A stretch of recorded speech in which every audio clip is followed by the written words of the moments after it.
오늘 말씀 제목이 예수와 함께 영문 밖으로 나아가자라는 제목을 가지고 제가 이 강대상에 섰는데 이 말씀을 통해서 오늘 큰 은혜 내려주실 줄 믿습니다. 여러분, 이 제목에서 나와 있는 이 영문이라는 것이 무엇일까요? 이것이 무엇이길래 영문 밖으로 나아가자 이렇게 말하고 있는 것일까요?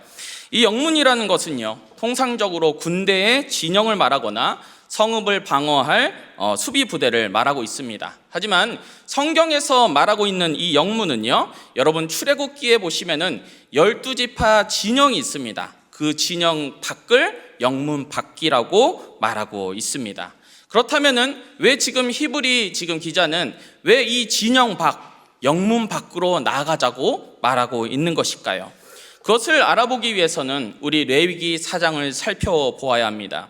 여러분, 레위기 4장은요, 속죄제를 잘 이렇게 나타낸 이 말씀이시죠. 거기서 하나님께서 이스라엘 백성들에게 속죄제를 어떻게 드려야 되는지 알려주시는 그런 말씀입니다. 그 중에서 속죄제 4장 3절에서 12절은요, 기름 부음 받은 제사장이 죄를 짓는다면은 너희는 이러한 방식으로 해라 라고 나와 있습니다. 그 중에서 레위기 4장 11절에서 12절은 이와 같이 우리에게 말씀하고 계십니다. 여기 보시면요, 하이라이트 친 부분을 보시면은요, 그 모든 고기와 그것의 머리와 정강이와 내장과 또 진영 바깥에 재버린 곳이 정결한 곳으로 가져가 불로 태워버려라 라고 나와 있습니다. 그 진영 바깥, 즉 영문 밖으로 가져가서 이 더러운 것들을 고기, 머리, 정강이, 내장, 똥 이런 것들은 좀 더러운 것이거든요. 이런 것들을 가져다가 태워버려라 라고 나와 있는 것입니다. 여러분, 성막 시대를 지나서요, 예루살렘의 제사를 지낼 때는요, 이 영문의 의미는 서쪽에 있다고 해서 서문이라고 바뀌고 영문이라고 바뀌게 됩니다. 그래서 영문 밖, 성문 밖이라고 다르게 말할 수 있는 것이죠. 여러분, 교회 중에 혹시 서문교회라고 들어보셨습니까? 예, 영문 밖 교회라고 혹시 들어보셨습니까? 그것이 바로 이 구절에서 나온 이름입니다. 이 교회의 이름이 유래가 바로 여기서 나온 것인데요, 이 문은 제사를 지낼 때 똥이나 정강이나 머리같이 불태워야 할 부분들을 밖으로 내보내는 문이었습니다. 왠지 들어보니까 이 영문의 이미지가 어떻습니까? 깨끗한 이미지입니까? 아니면 더러운 이미지입니까? 예, 좀 더러운 이미지요. 그렇죠. 예루살렘에는요, 여러 문들이 있었습니다. 그 문들마다 각기 제 역할들이 있었습니다. 이것은 이스라엘 백성들에게요, 예루살렘 문이 그냥 문으로 끝나는 것이 아니고요, 신학적인 의미를 가진 문들이었습니다. 양들이 들어오는 양문이 있었고요, 물고기들이 들어오는 어문이 있었습니다. 그리고 예문이라고 불리우는 나이가 많고 존경받는 원로들과 장로들이 모여서 사람들에게 성경 지식을 가르치는 문도 있었습니다. 이러한 문들에 비해서 지금 히브리서 13장에 말하고 있는 영문은요, 똥과 내장이 나가는 문이었습니다. 그럼 왜 하필 히브리 기자는 다른 좋은 문들도 있는데도 불구하고 똥과 내장이 나가는 이 영문으로 나아가자고 말하고 있는 것일까요? 여러분, 그것은요, 바로 예수 그리스도께서 이 문을 통해서 나가셔서 저 저주의 십자가에 매달려서 우리의 속죄제물이 되셨기 때문입니다. 여러분, 이 영문으로 나가자는 것은요, 예수 그리스도와 함께 십자가를 지고 나아가자라는 말입니다. 그렇기 때문에 이 말은 다르게 또 표현하자면요, 예수와 함께 십자가를 지고 그리스도와 함께 그 고난에 참여하자는 말과 같습니다. 오늘 본문 히브리서 13장 12절 말씀을 보시면은요, 한번 띄워봐 주시면 감사하겠습니다. 우리 함께 읽도록 하겠습니다. 그러므로 예수도 자기 피로써 성문 밖에서 고난을 받으셨느니라. 사랑하는 성도 여러분, 우리 주님은요, 먼저 그 십자가의 길을 걸으신 분입니다. 먼저 우리보다 성문 밖으로, 영문 밖으로 나가셔서 고난을 받으신 분이십니다. 그가 성문 밖, 즉 영문 밖으로 나가신 이후에 그의 피를 통해서 우리는 거룩하게 되었습니다. 하나님의 아들이 고난을 받으심으로써 그 골고다의 십자가를 지심으로써 우리는 죄에서 그리고 저주에서 해방될 수 있었습니다. 먼저 그 길을 걸으신 분이 오늘 저와 여러분을 초대합니다. 어디로요? 바로 영문 밖으로 초대하고 계십니다. 함께 십자가의 길을 걷자고 말씀하고 계십니다. 저는 이 말씀을 묵상하면서 너무나도 놀라운 부분을 발견할 수 있었습니다. 그것은요, 우리 주님은 모든 말씀을 성취하시는 하나님이시고요, 그리고 또한 이 말씀이 통일성이 있다는 것을 한 번 더 제가 깨닫게 되었습니다.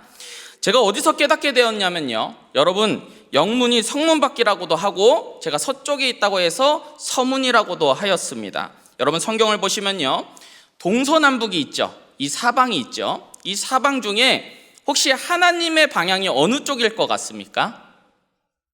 혹시 북쪽이다, 북쪽이 하나님의 방향인 것 같다, 한번 손 들어 주시죠.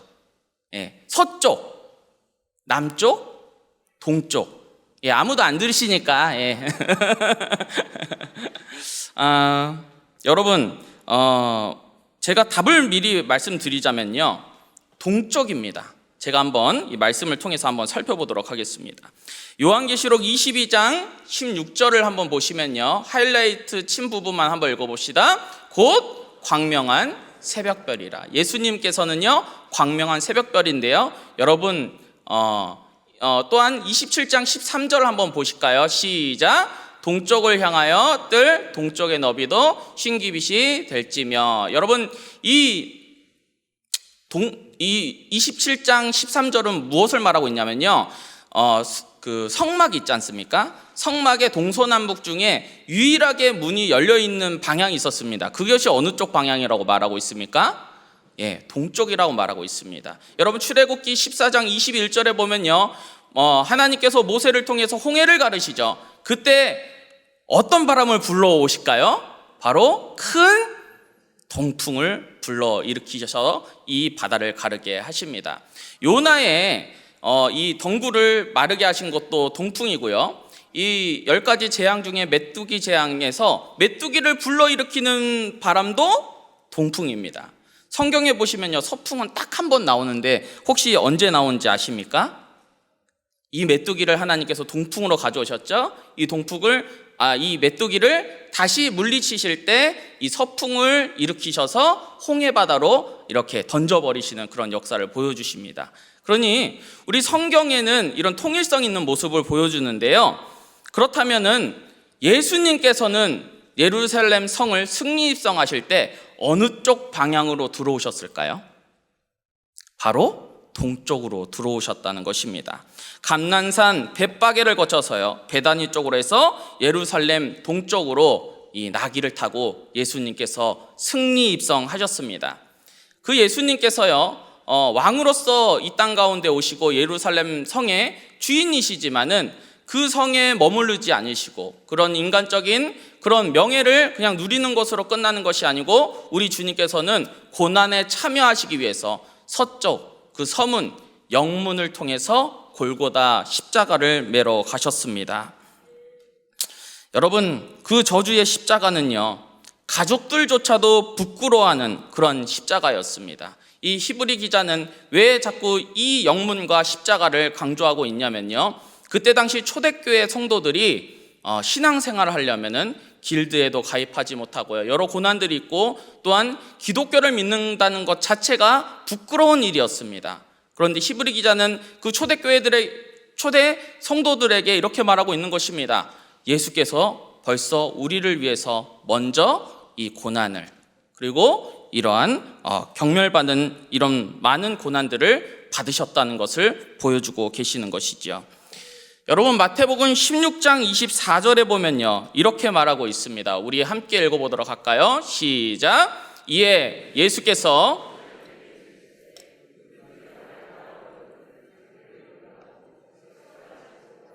깔 것이니라. 아멘. 우리 히브리서 13장 13절 말씀 한번 읽어보도록 하겠습니다. 그런즉 우리도 그의 치욕을 짊어지고 영문 밖으로 그에게 나아가자. 여러분, 자기 십자가를 지고 나를 따를 것이다 라는 이 말은요, 십자가의 길은 어떤 길이라고 말하고 있는 것입니까? 이 십자가의 길은 치욕의 길을 걷는 것이라고 말하고 있는 것입니다. 우리가 전도를 한다든지 세상 가운데 주의 일을 할 때 얼마나 많은 고난과 치욕이 기다리고 있습니까? 초대교회 성도들 역시 우리가 상상하지 못할 정도의 거센 세상의 풍파와 압제 속에서 신앙생활을 해야만 했습니다. 이 히브리 기자는 이 성도들을 향해서 예수와 함께 이 치욕을 짊어지고 담대하게 세상 가운데 나아가자는 것을 말하고 있는 것입니다. 사랑하는 성도 여러분, 예수 그리스도와 함께 영문 밖으로 담대하게 나아가시는 저와 여러분 되시길 축복합니다. 그렇다면 영문 밖의 삶은요, 그저 치욕만 있고 고난만 있고 힘든 것만 있는 그런 길일까요? 아닙니다. 그 길은요, 하늘의 영광이 있는 길이고 은혜가 충만한 길이라는 것을 히브리 기자가 말하고 있는 것입니다. 여러분, 히브리서 13장 10절에서 11절을 한번 보도록 하겠습니다. 여러분, 10절 11절 우리 함께 읽도록 하겠습니다.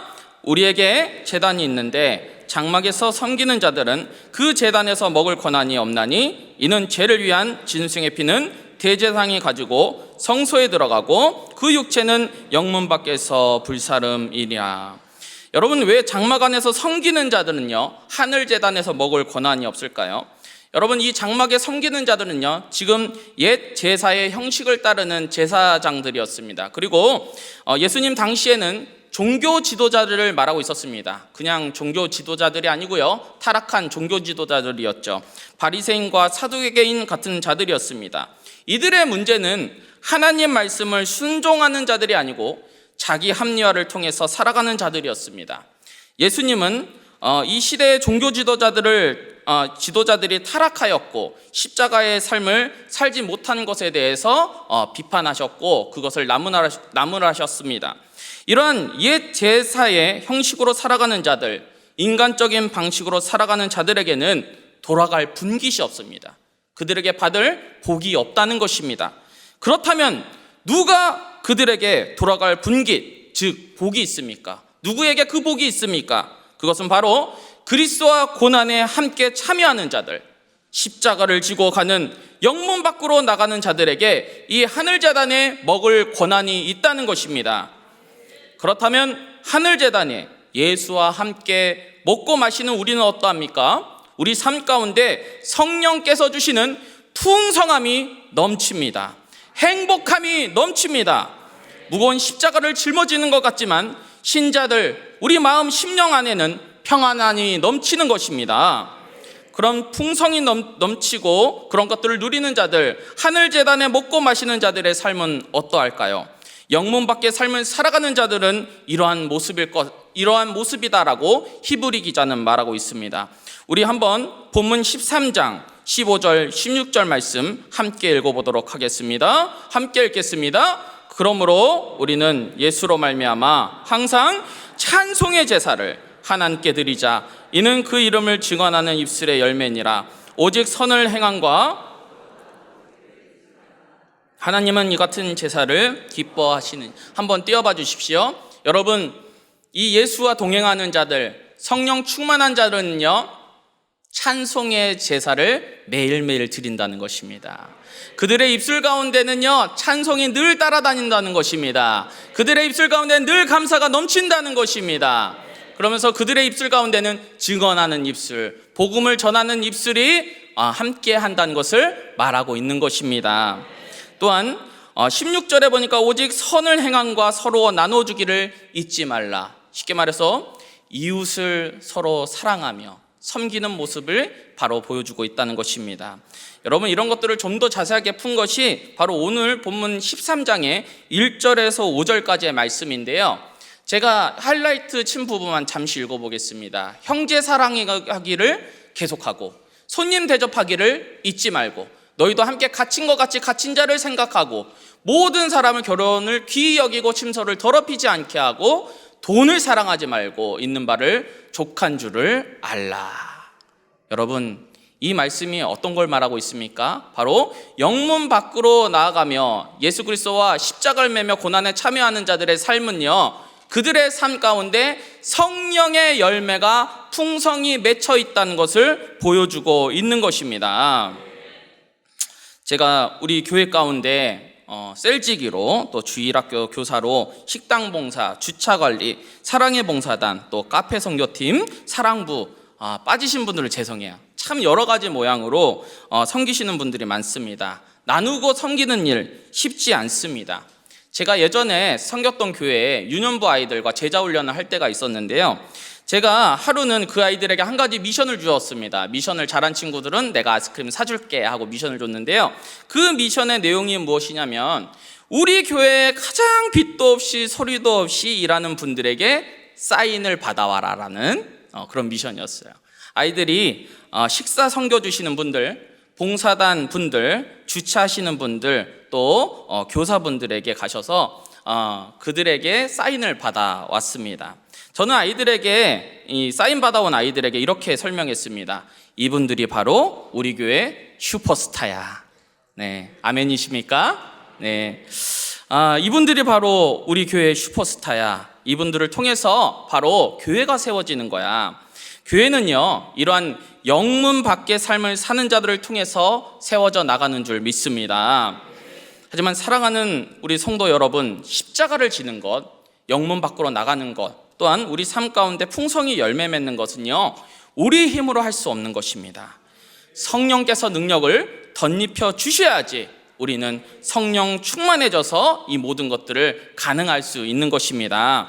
그러니 오늘 밤 우리 함께 영문 밖으로 나가기 위해서 성령의 능력을 덧입고 나아가는 귀한 성도 여러분 되시길 소망합니다. 오늘 기도의 시간 가운데 성령의 치유하심을 경험하는 밤 되시길 축복합니다.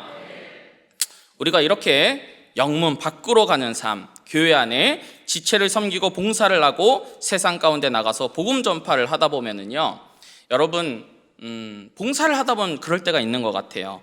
여러 가지로 사람의 말 때문에 상처받기도 하고요, 열심히 해보려다가도 서로 스타일이 맞지 않아서 트러블 날 때도 있는 것 같습니다. 또는 내가 이러한 봉사를 열심히 하려고 해도요, 내 개인적인 문제들 때문에 내 안에 깊숙이 내재되어 있는 이 쓴뿌리 때문에 이것들을 해결하지 못하고 이 공동체 안으로 나아가지 못하는 그럴 때가 있는 것 같습니다. 여러분들에게, 혹시 이런 분들에게, 이렇게 나아가지 못하는 분들에게 저는 이 말씀을 드리고 싶습니다. 우리 히브리서 13장 13절 말씀 우리 함께 읽어보도록 하겠습니다. 그런즉 우리도 그의 치욕을 짊어지고 영문 밖으로 그에게 나아가자. 아멘. 저희 어머니가 섬기고 있는 교회, 아시는 분은 아시겠지만 흑산도에 수리교회라고 있습니다.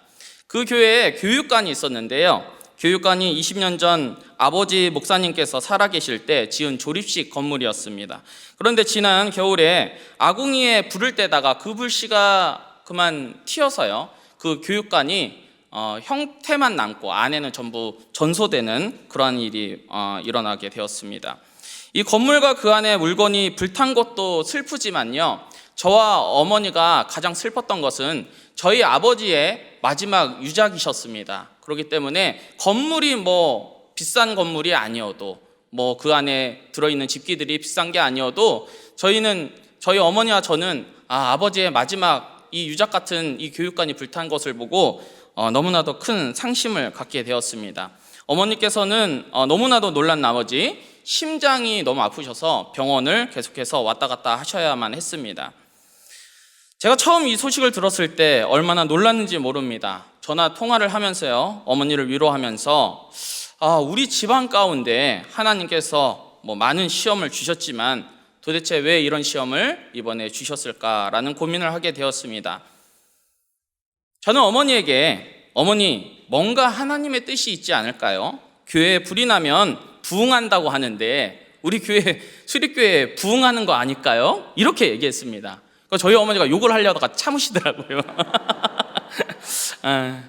20년 전에, 그런데 여러분, 한 성도분이 요새 교회에 나오고 있다고 하시는 거예요. 그래서 수리교회가 10명도 안 되는 그런 시골교회지만은 이번 연도부터 전도를 열심히 해보자 해가지고 열심히 전도한 그 열매 되신 그 부부가 있는데, 20년 전에 우리 교회에 등록을 했는데 도저히 믿음이 생기질 않아서 교회에 다니지 않으셨던 부부가 있었습니다. 그런데 그 부부가 남편분이 잠이 오지를 않는다는 거예요. 하루에 1시간도 못 자고, 그것을 하루 이틀도 아니고 몇 개월 동안 그러고 살고 계신다는 겁니다. 여러분, 잠을 그렇게 못 자면 사람이 어떻게 될까요? 환장하겠죠. 예. 얼마나 힘들겠습니까? 그런데 저희 어머니가 가서 예배드리고 기도해주면요, 그날 밤은요, 꿀잠을 잔다 그거예요. 제가 그 얘기를 듣고요, 이것은 영적 싸움이구나. 이건 영적 싸움을 지금 수립교회에서 하고 있구나라는 생각이 들었습니다. 그래서 저는 저희 어머니에게 이렇게 얘기했습니다. 어머니, 영혼 한 명 세우는데 건물 하나면 싼 거 아닙니까? 아멘이십니까? 인정 못하겠어요?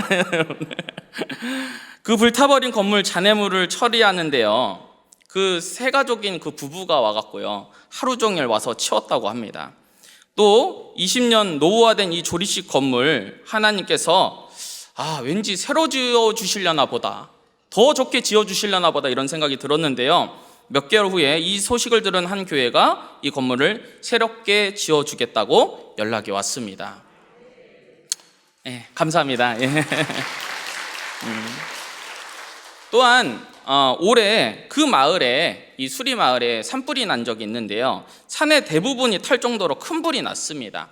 그 불이 진화되고 나서요, 믿지 않는 마을 믿지 않는 사람들이요, 이렇게 얘기하고 다닌다는 것입니다. 아니, 교회에서 불이 났을 때는 그때 당시 겨울이었기 때문에 한이바람이 산 쪽으로 불렀습니다. 그래서 불이 옮겨 붙기 너무나도 좋은 환경이었거든요. 그런데 이 교육관과 이 마른 대나무 숲 사이에 거리가 1m도 되지 않았습니다.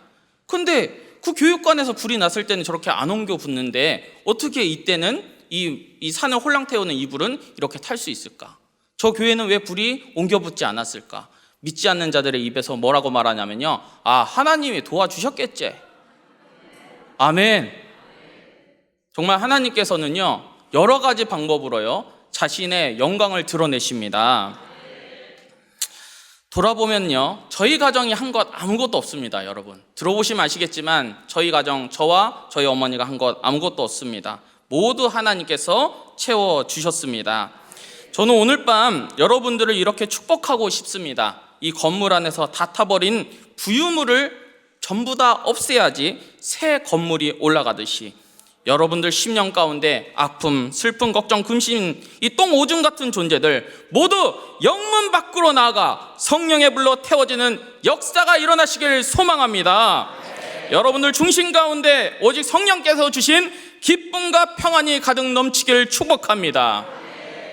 말씀을 맺도록 하겠습니다. 우리는 오늘 히브리서 13장을 통해서 예수 그리스도와 함께 영문 밖으로 나가는 삶이 무엇인지 깨달았습니다. 영문 밖으로 나가는 삶은요, 주의 고난에 동참하는 것이고 참여하는 것입니다. 자기를 부인하고요, 자기 십자가를 지고 걸어가는 것입니다. 하지만 우리는 그 십자가의 길이 고난만 있는 길이 아니고 성령께서 주시는 풍성한 축복을 누리는 길이라는 것 또한 깨달았습니다. 형식에서 얽매여 있는 자들이 아니라 하나님께서 주신 찬송의 제사와 증언하는 입술로 나아가며, 또한 우리 안에 있는 똥과 같은 쓰레기 같은 감정들, 상처들, 우리 스스로 해결되지 않는 것들, 우리는 할 수 없는 것들, 성령께서 역사하시면 그 모든 것들 능히 태워주실 줄 믿습니다. 성령 충만함이 답이라는 것을 우리 귀한 성도들 기억하시길 바랍니다. 그러니 사랑하는 성도 여러분, 오늘 말씀을 기억하시면서 매일매일 예수 그리스도와 함께 영문 밖으로 걸어가는 저와 여러분 되시길 이 밤 주님의 이름으로 간절히 축복합니다. 네, 우리 찬양하기 전에요, 한번 선포 한번 하려고요. 어떻게 하냐면요, 제가 뭐뭐 하면은 여러분들은 그냥 영문 밖으로 이렇게 하시면 됩니다. 아시죠? 어렵지 않죠? 한번 오른손을 들고 한번 해보도록 하겠습니다. 나의 묵은 감정 어디로? 영문 밖으로. 코로나로 인해 묵혔던 감정들 어디로? 영문 밖으로. 개인의 해결하지 못한 상처들 어디로? 영문 밖으로. 예수 그리스도와 함께 나 역시 십자가 들고 어디로? 영문 밖으로. 할렐루야.